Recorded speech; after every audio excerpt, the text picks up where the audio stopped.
Hi, it's David O. in windy but sunny Karmiel. It is the middle of November. It is Rosh Chodesh Kislev, the month of Hanukkah. And it is the Parsha, maybe the Parsha that I struggle with the most, the Parsha of TOLDOT.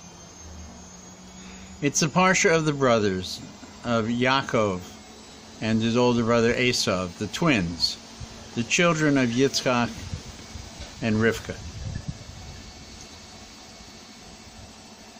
It's not an easy one, and I think today we're not going to answer any questions.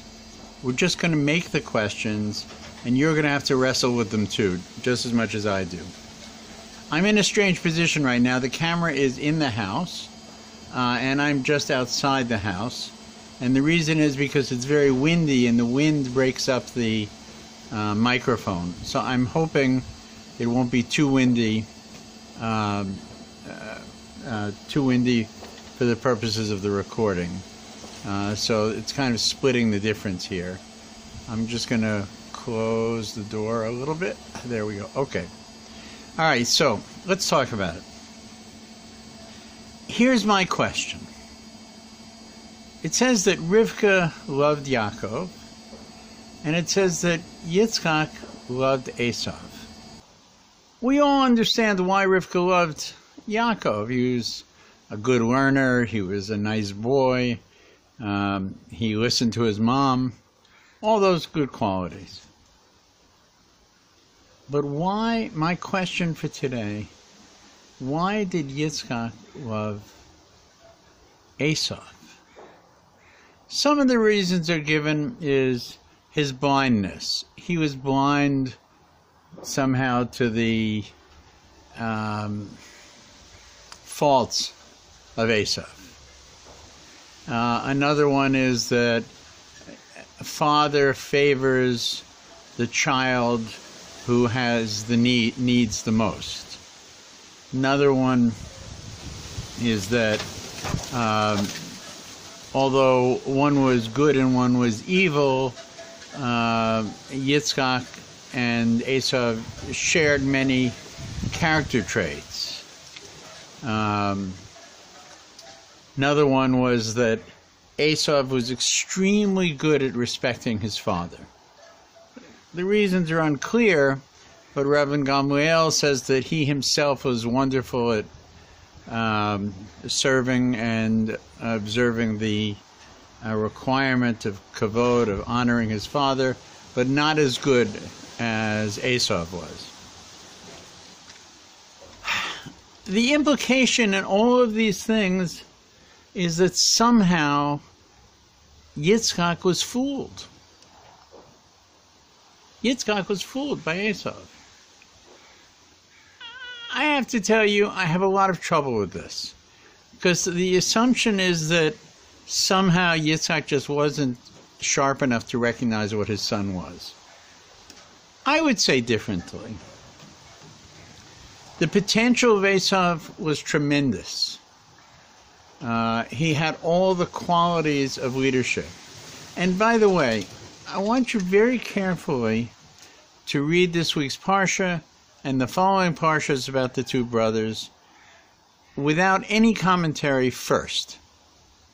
And I think what you'll see is up until the struggle with the angel, if you take the Rashi out and you take the other commentaries out, you're going to see that Esav is not an unappealing character, really.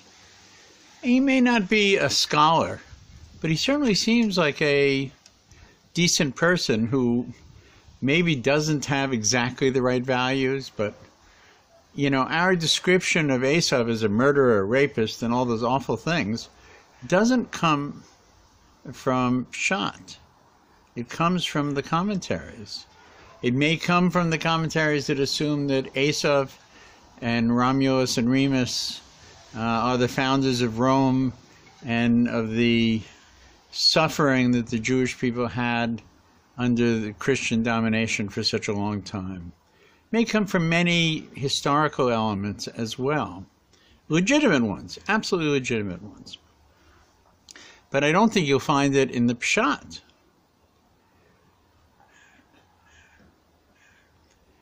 his brother, Esau's brother, is two people. One is Yaakov, one is Yisrael. And I think this is a very important element, that the Yaakov character, who is supposed to be the combination of the strength of Yitzchak and the kindness of Avraham, which is really truth in some way, seems to be somebody who is very clever. He seems to be somebody who is full of machinations, full of plans. He questions God, he questions his mother, he questions how he deals with his father. He outsmarts Lavan. He seems to be always just a bit too clever. And then he meets the angel, and he struggles with the angel, and he fights with the angel all night long, and he subdues the angel. And God gives him another name. And this is the name, really, of the founder of the nation, Yisrael. And this nation is connected with the next day when he's going to be in Israel, or even that night. And this character of Israel is a very different character than Yaakov. And we're going to talk about that. And this is the character who Esau meets after his long absence. It's Yaakov who stole his blessing. It's Yaakov who stole his birthright. It's Yaakov who forces the most passionate, terrifying scream on his brother Esau. It seems the moment when Yitzchak recognizes that he's given the blessing to the younger son, not the older, that just as pained as Esau really seems to be, so Yaakov is saddened at this moment, but cannot do anything about it. And the blessing that is given isn't fulfilled. Something worth noting. So it's very complicated, and the questions go on and on and on. But it would seem that Esau Peshat is not such an evil person. And Yaakov Peshat is left wanting in many areas. But not so Yisrael.